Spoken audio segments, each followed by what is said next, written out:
When you're used to being the one who takes care of everyone else, finding someone who wants to take care of you can feel like a gift. For a 35-year-old woman from Texarkana, Arkansas, that gift comes in the form of a new love. Then, without warning, she stops answering her mother's calls. What happens when love becomes fatal? This is the Fatal Attraction Podcast with Haunted Heart.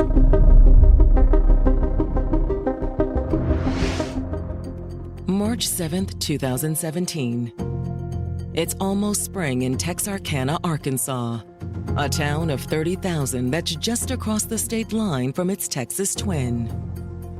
You don't even realize when you're in Arkansas or Texas, they are twin sisters, so to speak, because they have a very, very close culture. A lot of that culture revolves around the majority of piney woods that surrounds both of the cities. A lot of people hunt. There's like 50-something thousand acres of core land, which is like public hunting. But on this chilly March morning, one worried mother is hunting for her daughter, 35-year-old Crystal Reed. Crystal's mom is unable to find Crystal. She tries calling her and Crystal doesn't answer, which is not typical for Crystal. Crystal is usually the type that would respond to her mom right away. Her mother was immediately alarmed. It's Crystal, leave a message. Hey, Crystal, this is Mom. When you get this message, give me a call. That mother's instinct kicked in, that something just isn't right. Unable to reach Crystal directly, her mother calls the sandwich shop where she works. Hello? Hi, sorry to bother you all, but is Crystal Reed in? No, ma'am. She's not. Okay, thank you. She still didn't show up for work. That was a red flag. Crystal was never one to shirk her responsibilities. Something was wrong. 35-year-old Crystal Reed had always been known to put the needs of others before her own. Crystal was a beautiful soul who was well loved by everyone she came into contact with. She took care of her family, her friends, and whoever else was in need. And the person she cared for most was her disabled little sister. Crystal spent a large part of her life caring for her sister. Because of the love that she had for her sister and just her natural instinct to care, that says a lot about her. She was very responsible in keeping a consistent schedule in not only taking care of her sister, but also checking in with her mom.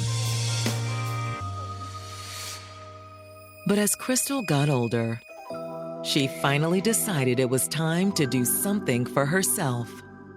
She wanted to meet someone to share her life with. She was ready for love, ready for romance, ready to take that next step in her life. That's when Tony Taylor entered the picture. Tony worked at a telephone company, and he met Crystal on a service call. So I am actually just about done. Yeah, Dalton, try that. Thank you so much. No problem. So, now that the phone's working, you should let me call you on it sometime. She's initially a little apprehensive. It's natural for someone to have a little reservation. Tony just didn't seem like her type. He was a country boy, so he knew his way around the woods. He was a hunter. You won't regret it, I promise. All right, I guess that'll be okay. Yeah? Thank you. Though Crystal wasn't convinced she and Tony would make a good match, he proved her wrong. Hey, how you doing? Come on in. He turns on the charm. He's determined to win this woman over. He expressed his love by showering gifts. You know, the art of seduction. After years of caring for others, it was a refreshing change for Crystal. Tony was able to demonstrate his ability to care for her. Someone is prioritizing her, putting her first. And Crystal leans into that.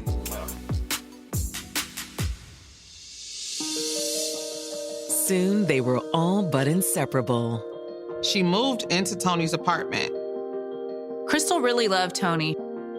It sounds like marriage would be the next logical step. But now, Crystal's mother worries that something bad has happened to her daughter.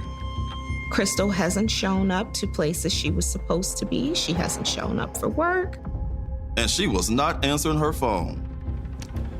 Not to show up at all and not call, that's not the norm. She was really, really concerned. But can Crystal's boyfriend allay her fears? In trying to locate Crystal, Crystal's mom reaches out to Tony. Hello? Hey, Tony, this is Miss Reed. Have you seen or heard from Crystal? I've been calling and calling her. What Tony told Crystal's mom really caused some concern. No, I don't know where she is. Tony let her know that they did get into a fight. We got into a fight and she grabbed the purse. He said she stormed out of the apartment. I haven't seen her since. Coming up, concern turns into something much more serious. Stay tuned for more of the Fatal Attraction Podcast. Hi, everyone. I'm Cece Winans. Join me in supporting St. Jude Children's Research Hospital. You can become a partner in Hope right now for just $19 a month. And thanks to the generosity of people like you, families never receive a bill from St. Jude for treatment, travel, housing, or food, so they can focus on helping their child live. Join us at musicgives.org. After spending most of her life caring for others, 35-year-old Crystal Reed had finally found someone interested in taking care of her for a change. Falling in love with Tony was something that was very positive for her. He makes her the center of his world. This feels good to Crystal because for so much of her life, everyone else, namely her sister, has been the center of her world. They were building a life together and talking about marriage. But now it appears their world has fallen apart. When Crystal's mom was unable to contact her, she attempted to reach her at her new job. And when she found out that Crystal didn't show up to work, that was a red flag, and that Crystal is a no-call, no-show at a new position. It caused her mom lots of concern.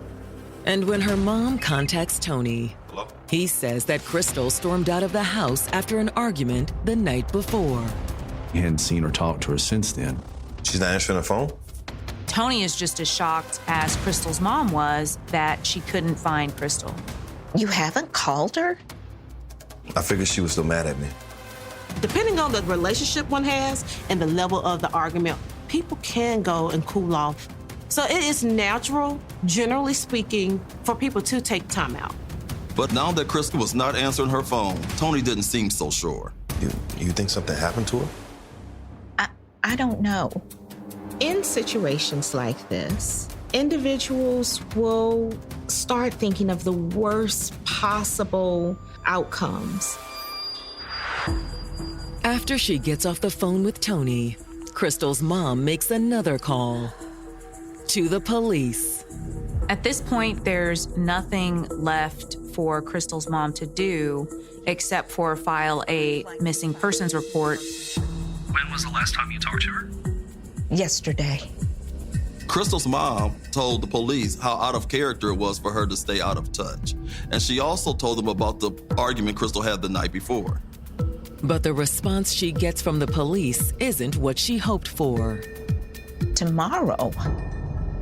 There's a lag unless it's like a hot case or a hot crime, something in motion. Officers will take a report, they'll turn it into the supervisor, and then it gets turned in basically in our system, and then it comes to CID usually the day after. A lot of times missing persons just wanted some time alone. They normally come back within a few hours or the next day. Maybe she had a flat tire and her phone died, or something came up on the schedule that she didn't know anything about. The next morning, there's still no word from Crystal. So detectives follow up with her mother.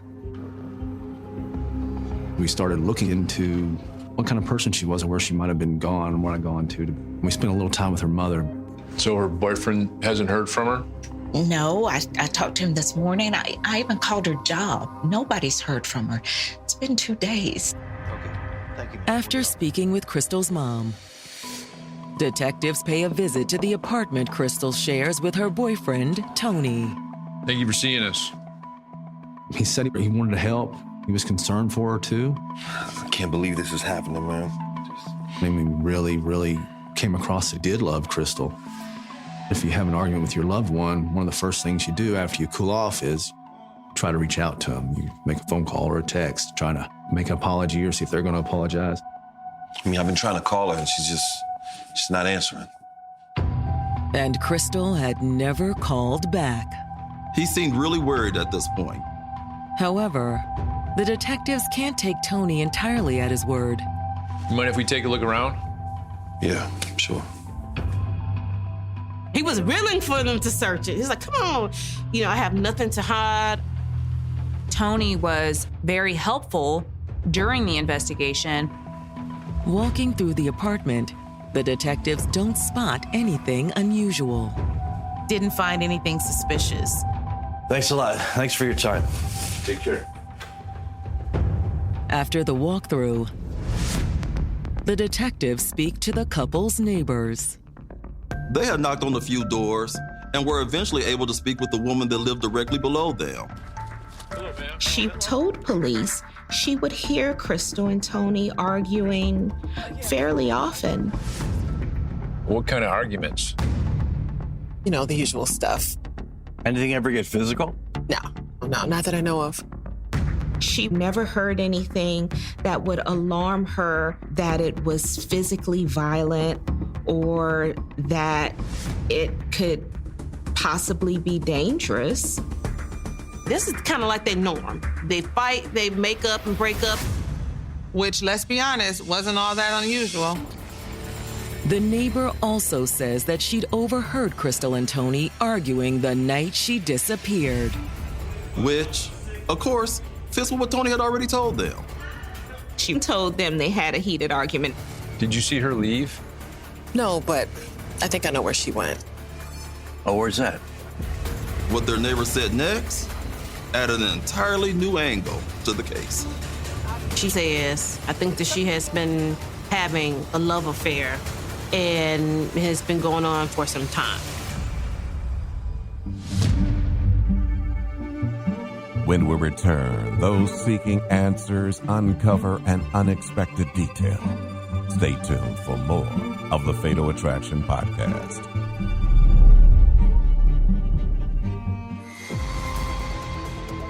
Detectives investigating Crystal Reed's disappearance suspect there may be a reason the 35-year-old didn't come home to her boyfriend, Tony Taylor. There are rumors that Crystal is having an affair.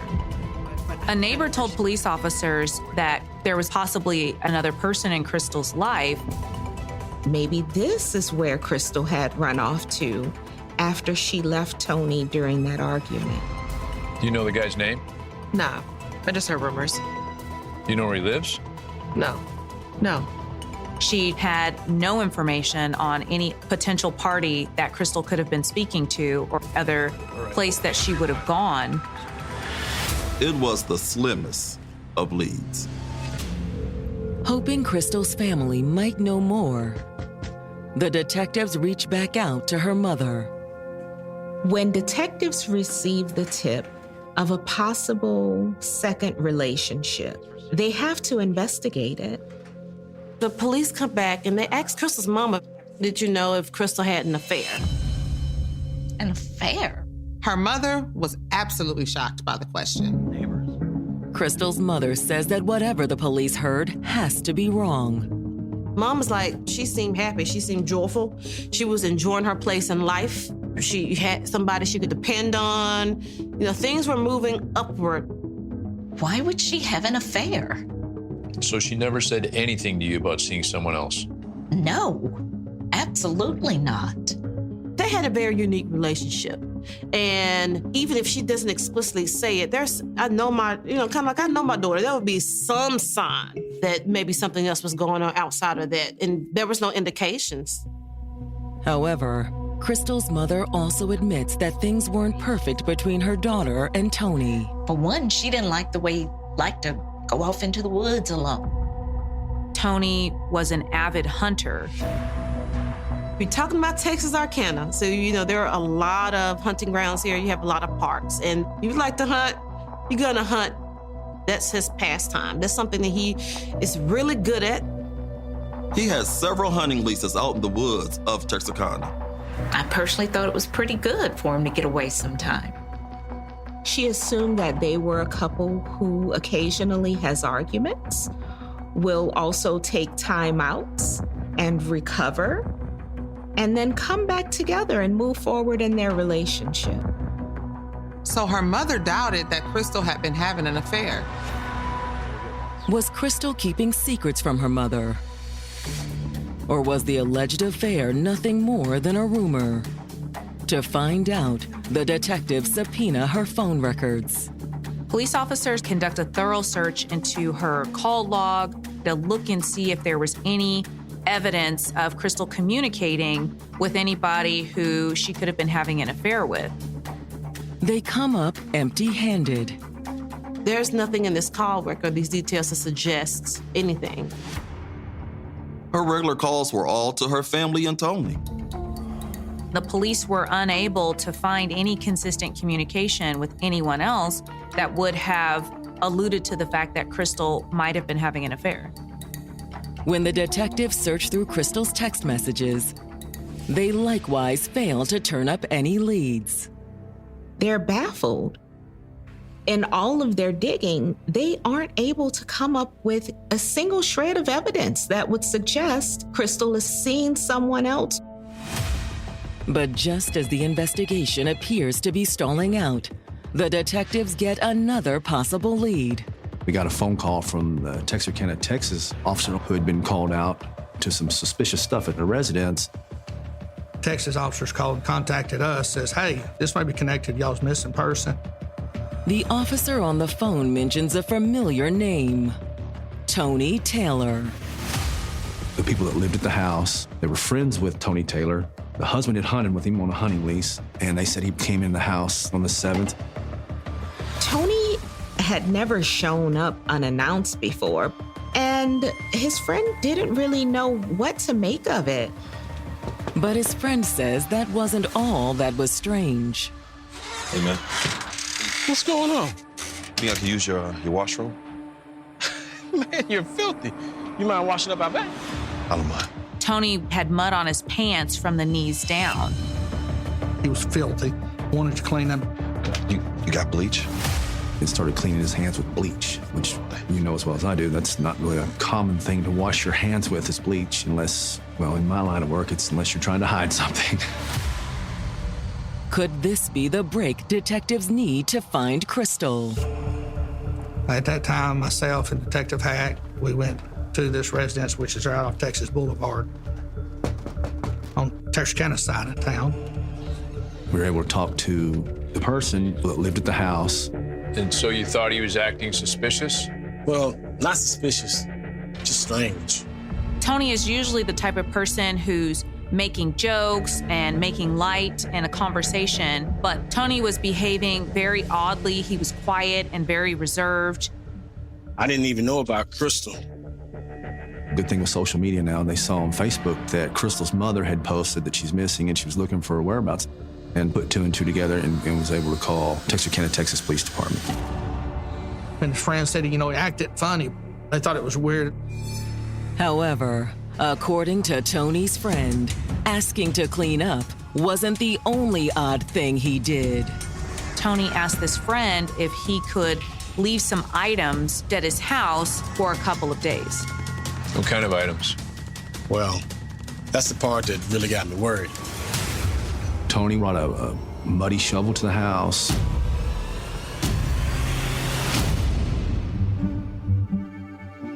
Up next, the search for answers takes an unexpected turn. This is the Fatal Attraction Podcast. What's good, y'all? This is Doug E. Fresh, and we're asking for your support. Help us raise money for St. Jude Children's Research Hospital. Families never receive a bill from St. Jude for treatment, travel, housing, or food so they can focus on helping their child live. By pledging just $19 a month, you're helping St. Jude give every child with cancer a chance. Help St. Jude save lives. Become a partner in hope today. Join us at musicgives.org. Detectives searching for Crystal Reed have received some disturbing information about the missing woman's boyfriend, Tony Taylor. Tony had showed up at a friend's house the day after Crystal disappeared, covered in mud and looking to get rid of a few suspicious items. Tony had a shovel, muddy boots, plastic garbage bag, and asked if he could leave these items on the back porch. You still have them? Yeah, they're on the back porch where he left them. You mind if we take a look? Yes, sir. At that point, they decided, hey, we're going to call the crime scene unit out to analyze the stuff. And we started processing that stuff and realized, hey, there is something to this. One of the items that was taken into evidence was a blanket that appeared to have a blood stain on it. That coupled together was just very suspicious. It seemed more like somebody was trying to cover something up. Again, taking the bleach bath, you're trying to get rid of evidence is what it sounded like. Or could it be a false alarm? We processed the items that looked like blood at the scene. We collected some on an OBTI presumptive blood test kit. And basically what it does, it tells you, hey, this is positive for blood or negative for blood. And in this case, it was not blood, but we did collect that stuff. We photographed it. They also collected the bleach bottle that Tony had used while he cleaned up. It's best practice, collect as much as you can and decipher later, because there's been a lot of times where investigators have not collected things they wish they had. So we just try to be as methodical as we can. While the CSI work, the detectives see what else they can learn from Tony's friend. His friends seemed to be real good people, upstanding, hardworking. So he wasn't all interested in trying to cover up for someone's crime. He wasn't close to Crystal. He knew who she was, but they were better friends with Tony because of the hunting lease. They knew something wasn't right, and so they reached out and they did the right thing. And the detectives suspect they can do even more. That deer lease where you all hunt, where is that? He said Ogden, Arkansas, which is about 15, 20 miles up the road to the north of us here. Now, can you show us where it is? Yeah, okay. Oh, okay, thank you. Detective Easley really had a feeling about it. He's like, hey, show us where this is. Knowing people are creatures of habit. You're just not going to dispose of a body in an area that you don't know. He rode with us and we went out there to look at it. While the detectives head out to the hunting lease, the CSI team heads to Tony and Crystal's apartment. Got a search warrant for the apartment. While they hadn't found blood on the items Tony had left at his friend's house, their story gave detectives enough probable cause to secure a warrant. The last person that saw her alive or saw her anywhere was Tony Taylor at the apartment. We had him cleaning his hands with bleach.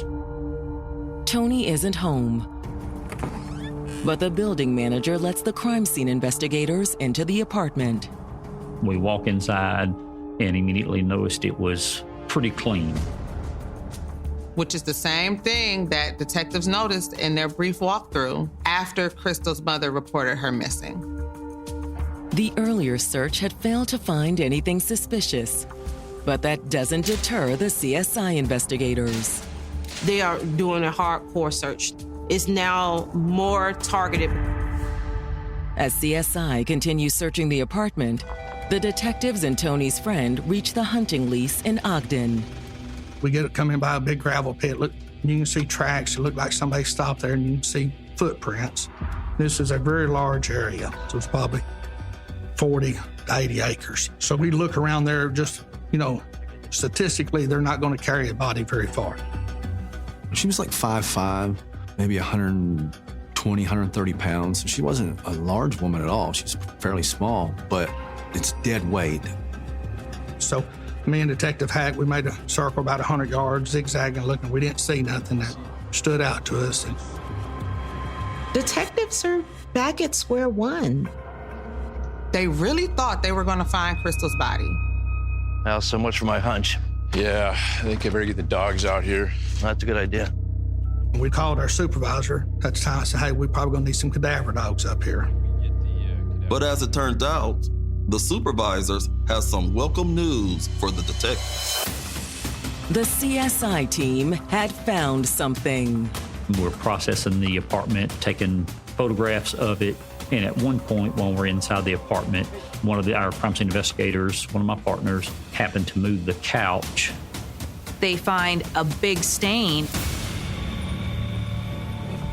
This is very suspicious. We need to start digging deeper. So we've used a chemical called Blue Star, which in the presence of blood, it'll glow like a bluish color. When they sprayed the stain with the Blue Star chemical, the results were unmistakable. It tested positive for blood.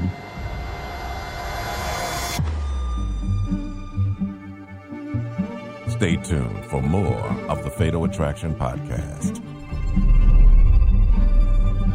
Hi, everyone. I'm Cece Winans. Join me in supporting St. Jude Children's Research Hospital. You can become a partner in Hope right now for just $19 a month. And thanks to the generosity of people like you, families never receive a bill from St. Jude for treatment, travel, housing, or food, so they can focus on helping their child live. Join us at musicgives.org. The search for Crystal Reed has taken a grim turn after crime scene investigators find a suspicious stain in the apartment the missing 35-year-old shares with her boyfriend, Tony Taylor. They are able to use luminol to confirm that it was in fact blood that they found. It was a fair amount, which led us to believe there was a significant bleeding scenario that occurred there.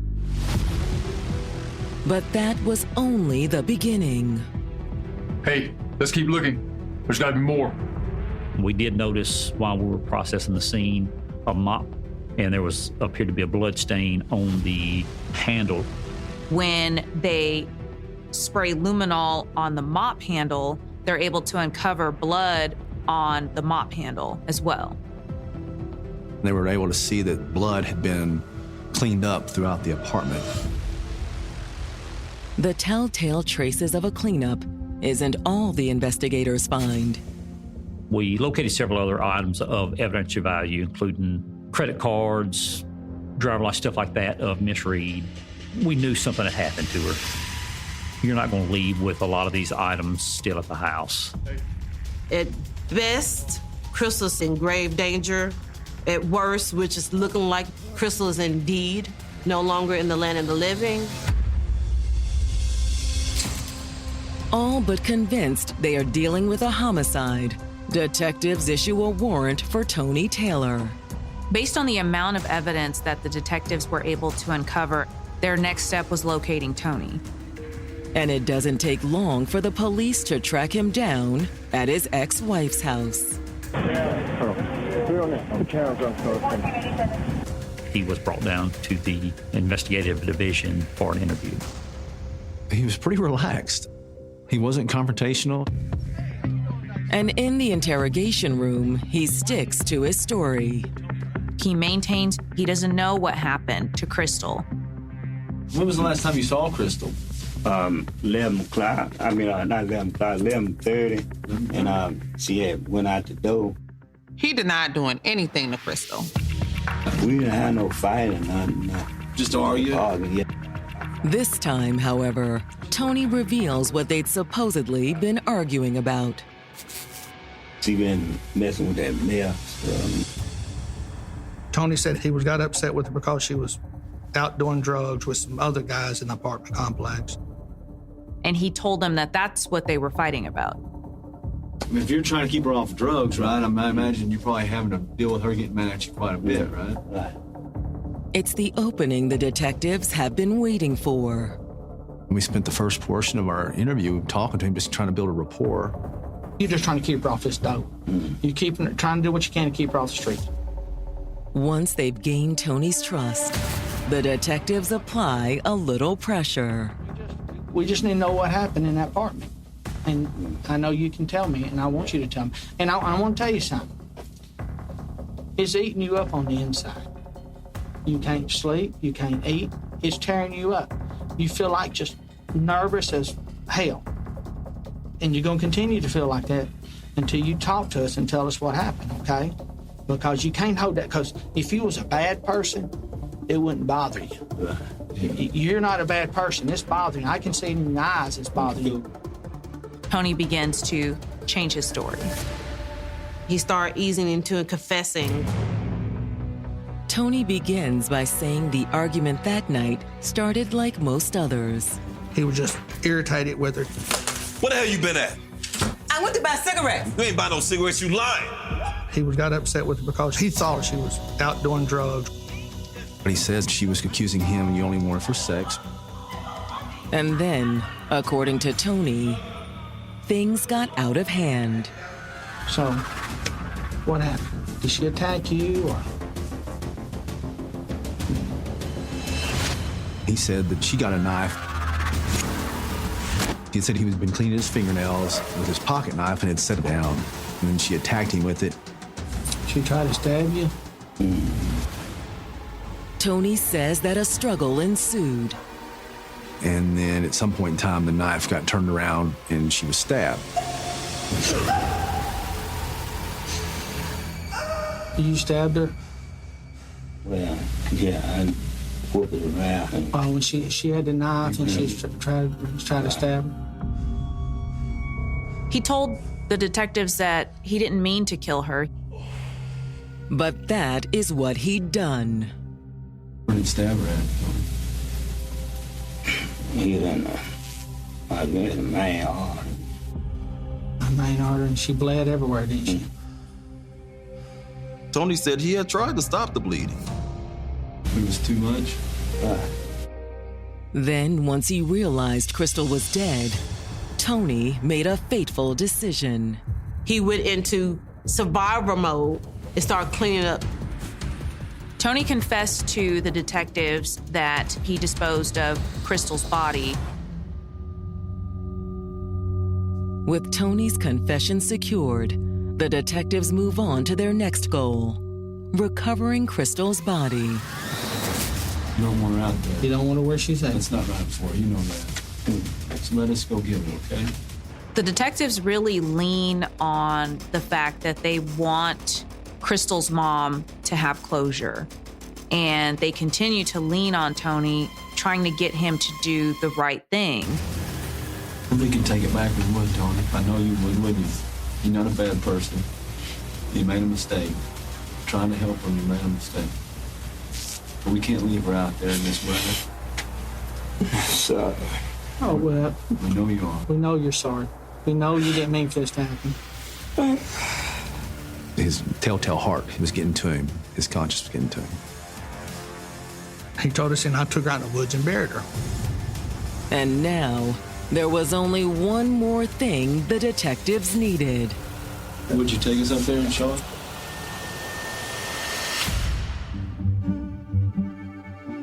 Up next, the search for answers takes an unexpected turn. This is the Fatal Attraction Podcast. Tony Taylor has confessed to detectives that he killed his girlfriend, Crystal Reed, during an argument. He claims she attacked him with a knife and she was stabbed during the struggle. Tony told detectives that it was an accident. And he agreed that he would want to take them to see where he buried Crystal. Good Pete, wow. That's okay. Tony leads them out to the hunting lease his friend had taken the detectives to earlier. However, he led them far deeper into the woods than their initial search. He actually toted her for over a mile through the woods. That's a long ways to go. He had to cross a fence. It was muddy. Some of the area was swampy. He had to cross a creek, a ditch, and then he couldn't go any further, so he had to cross the creek again. Although for Tony, it was familiar work. Hunting and stuff, dragging out a deer is taxing. The detectives are deep in the woods before Tony finally stops. Tony said that is where he buried Crystal. He had disguised the area, scattered leaves, and had placed a couple of small logs and limbs and stuff over the burial site. Once the police start digging, they don't stop until they're about 5 feet deep in the ground. The digging ultimately reveals a large hunting game bag. It wasn't just a body in a grave with the dirt mixed with it. The bag was sealed up. It had duct tape around the top of it, so we didn't want to break that because we didn't want to disturb anything, lose any vital evidence at that scene. And at that point, we called the Little River County coroner. She was transported to the Arkansas State Crime Lab. Tony is taken back to Texarkana and booked on murder charges. Tony is arrested for murder, tampering with evidence, and abusing a corpse. But will the results of Crystal's autopsy corroborate his claim that he acted in self-defense? That was only one single stab wound, and she did die from that. However, that's the only part of the autopsy findings that lines up with what Tony told the detectives. The angle of her injury indicated that Crystal was actually trying to run away from her attacker when she was stabbed. Tony told detectives that they were fighting over the blade when he accidentally stabbed Crystal. However, Crystal wasn't coming at Tony. She was running away from him when she was murdered.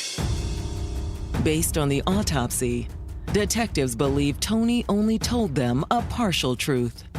Tony got upset with her because he thought she was out doing drugs with some other guys in the apartment complex. He believed that Crystal was out doing drugs and partying and was with other men. Thinking that you're being made a fool of. Thinking that someone is lying to you. Those type of things build up and they can cause a snap.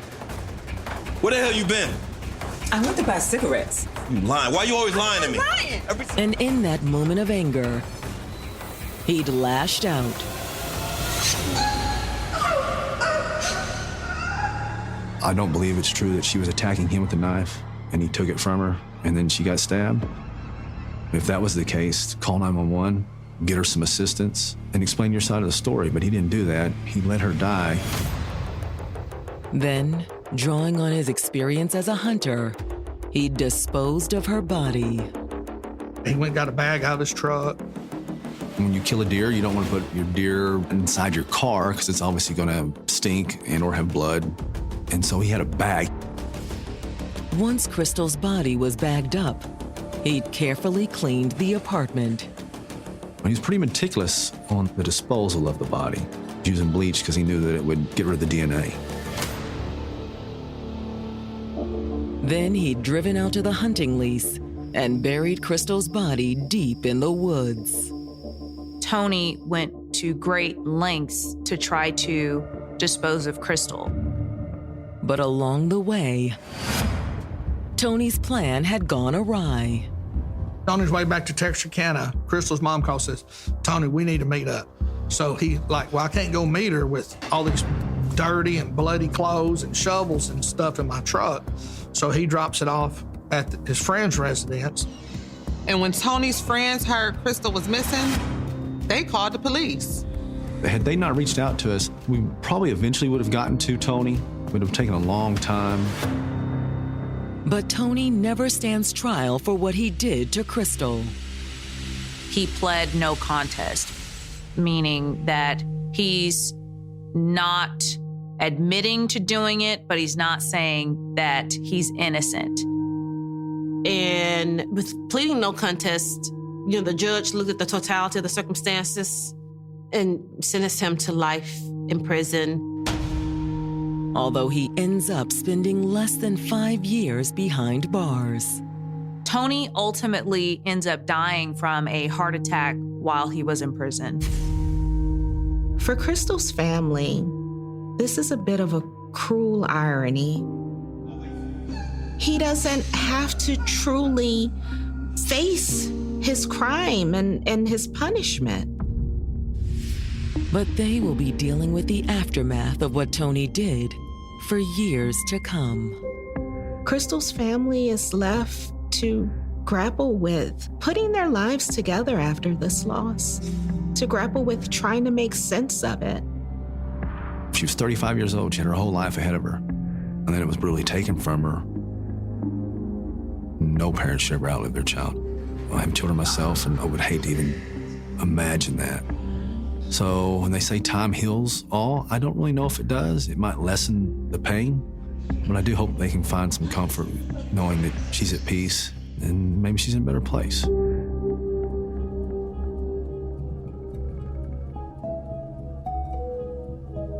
When the life of a loved one is taken from us, we often ask whether they missed a red flag or overlooked a warning sign.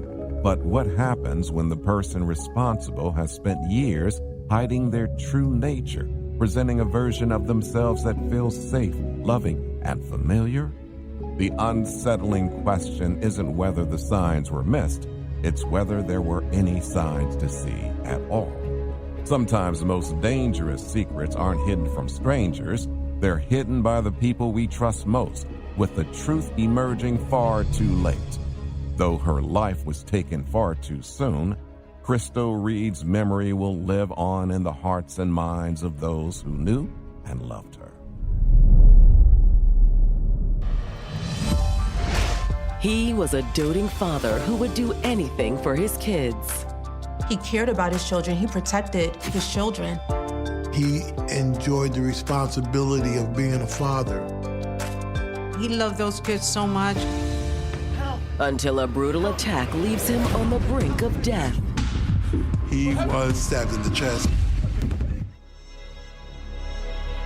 On an ordinary Sunday night in Asbury Park, New Jersey, the sounds of the seaside and the calm of the evening were shattered by a frantic 911 call. A girlfriend's desperate cries that her boyfriend had been attacked sent investigators searching for answers. But as they began to uncover what happened, troubling questions emerged. Who would want to hurt a 29-year-old man known for his charm and vibrant spirits? Tune in to the next episode of the Fatal Attraction Podcast. We will see you in the next episode.